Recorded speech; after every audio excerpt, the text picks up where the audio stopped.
12 days of cone trees. Thanks for sticking it out with me. Today is day 6, or is that Daisy?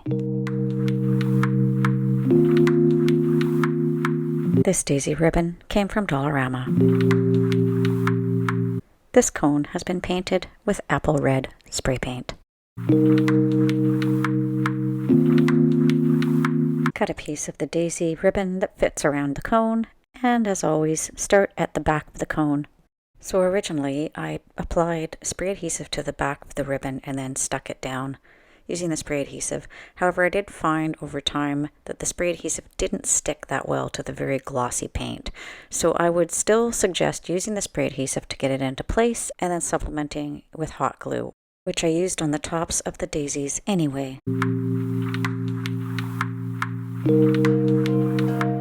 Also, because of the sloping nature of the cone, I snipped out the upper attachment on these daisies, and then that allowed the flowers to lay flat.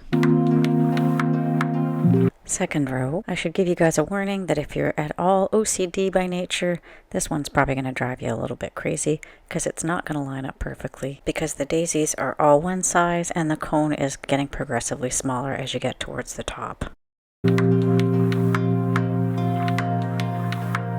Here is what it looks like after a few rows have been added.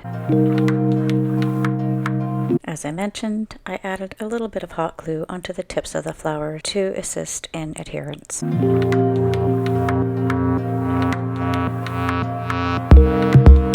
Here I'm adding the last couple rows of flowers onto the tree.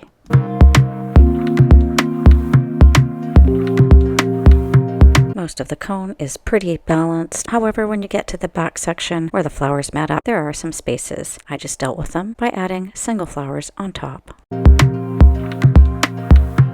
Now it's time to add a little bit of embellishment to our tree, and I'm going to use these gold rhinestones.